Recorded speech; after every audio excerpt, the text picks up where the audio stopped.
something fun tonight. We're honoring some very outstanding Alexandrians for their service back to the community here. So many people are honored and cherished, and good things are said about them when they're gone. But this is an opportunity for us to say thank you for what you've done while you're living, and you can smell the roses. So really, that's what it's about. Welcome one and all to this evening's august ceremony. It is my pleasure to introduce the nominees for the 2010 Living Legends of Alexandria. Chet Avery. I think that one of the most exciting things that a person can do who has a disability or who wants to help out the community is to get involved in disability issues.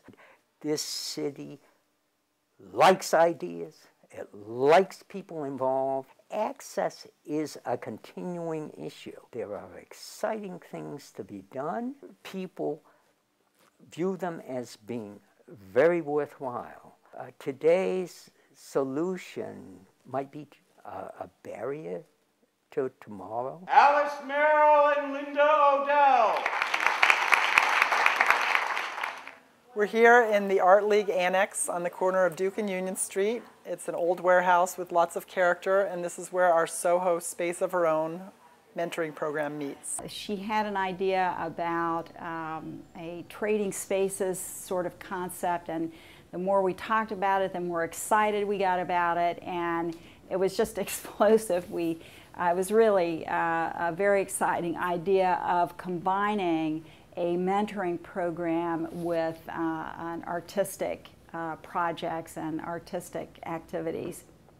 And what a perfect place to do it than at the Art League. Okay, we started the program 7 years ago, and it was in response to a community-wide survey of youth in Alexandria. And we found that kids needed mentors, they needed positive engagement in the community, they needed to know that adults in the community cared about them, they needed to be engaged in the arts.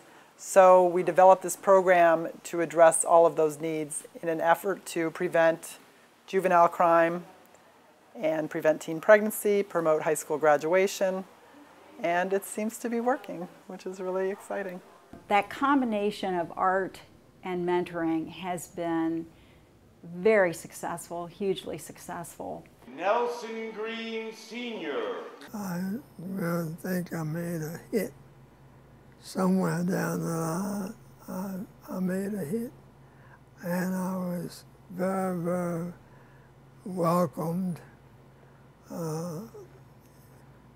with what I was doing there. And I was very, very lucky to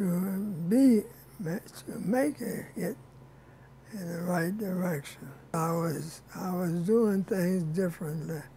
I was embalming differently, and I just made people look more like themselves.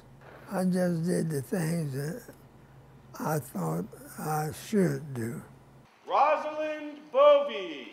Gardening has been a lifelong passion of mine. One of my big things in gardening has always been diversity. I'm very interested in gardening, and that love of gardening has carried over with my volunteer work for the Friends of Carlisle House. I'm president of the Friends of Carlisle House and have been for, I think it's almost 8 years. And I started the herb sale. We always had an event in the spring, a garden day event where we sold plants and so forth, and that morphed into the herb sale. Even in these difficult economic times when people are having to spend so much time working to support their families, they're still, I think that they would still get a lot out of volunteering, because it is a way of participating in your community, of getting to know other people that you have something in common with, and just feeling more a part of the community, which to me has always been a very important value.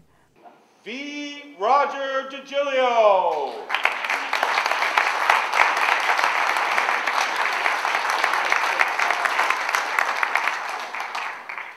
I always felt that it was important not only to live life, but to help others live their lives better. The community is everybody, and I think in all your activities you try to work with everybody. When I started in Alexandria, I just went to a meeting of this drug treatment education and legislation association and started talking with the people about the problem and becoming knowledgeable in the problem and thinking about ways in which we could deal with it. And I didn't have any connections at all in the city, and I hardly knew anybody. I didn't really know anybody in the room. So I think anyone who wants to get involved can get involved. Everybody who is working on dealing with issues of any sort is looking for help. Team Michael Miller. During the course of this 30 years, we came across many interesting discoveries.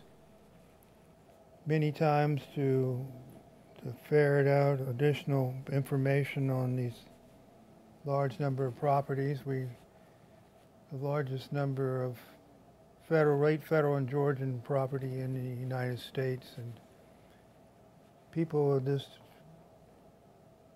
were excited. They were anxious to learn more about Alexandria, and they wanted to go out and study their historic houses. Before, you could have maybe a little card shelf of 100 or so cards.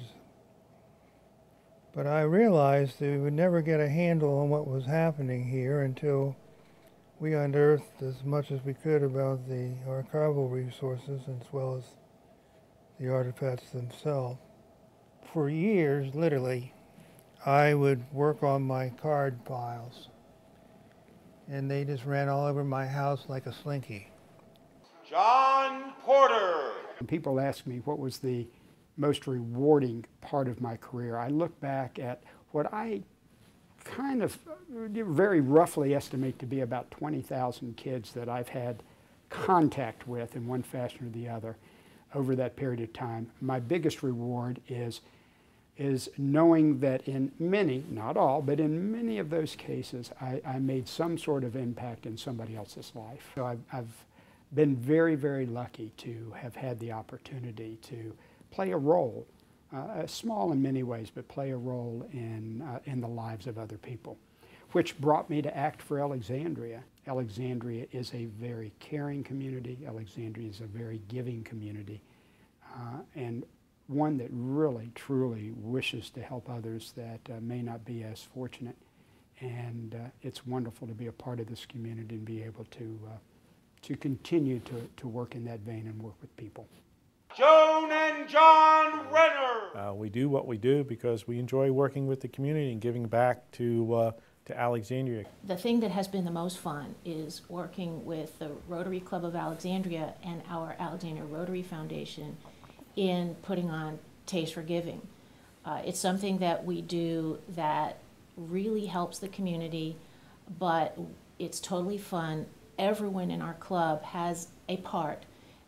Everyone mobilizes, everyone does their best with their gifts and puts out this wonderful, fun event that helps scores of Alexandria charities. The needs are here, the organizations are here. Our next project will be whatever's needed.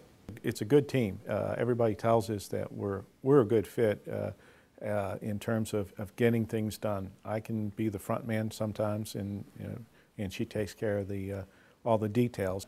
In helping others, you accidentally help yourself. David G. Speck. In different ways, without it being spoken, I grew up in an environment that giving back was part of being in this community. It was just sort of part of our lives. And so as I became an adult, I wanted to get involved. And as I got more involved and did things that the role of being able to craft solutions from a legislative standpoint became even more interesting to me. And both in local government and in the state legislature, you're still close enough to the people that you serve that you really do get a sense that when you are seeing a problem, you have the ability to find a solution. Pat Troy. I'm Pat Troy. I'm the owner of Pat Troy's Restaurant and Pub in Old Town Alexandria. I started this restaurant and pub 30 years ago. It has, I've moved from the original 132 North Royal Street for 20 years there, 10 years here, and some of the great achievements has been in running a great restaurant and dedicating it to the people that make America such a great country. I started the first parade down King Street, started at Alfred Street, and the parade lasted 24 minutes. And now it has gone into a 2-hour parade, and that's how it all got started, because I wanted to show the Irish contribution to Alexandria, which was a lot. And I wanted to do this, and it is growing now into one of the great parades in the city, and I'm very proud of that. I have the special living legend salute developed. 2 fingers, the right hand. People do not say hello Pat Troy anymore that know me to say, they come in, salute me to say, living legend, how are you doing? Lois Walker. People have to have dreams and visions of the future. They have to try to follow their dreams and see if the future can somehow come together with their dreams. I loved giving other people a chance to really fulfill their dreams and get a lot of the things done that they wanted to do. I am working with Tim Levain on Streetcar Coalition because I think streetcars coming from Old Town to Landmark and across to the Mark Winkler Project and through Northern Virginia Community College and joining up with Arlington streetcars and coming from the Pentagon back down through Potomac Yard would be a dream I'd love to see. Alphabetically last but not least, Betty R. Wright.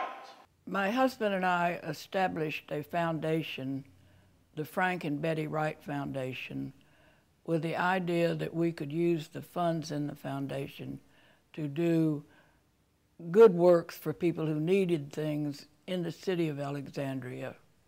And we read in the Washington Post a rather long story about the children who were actually graduating from school without being able to read.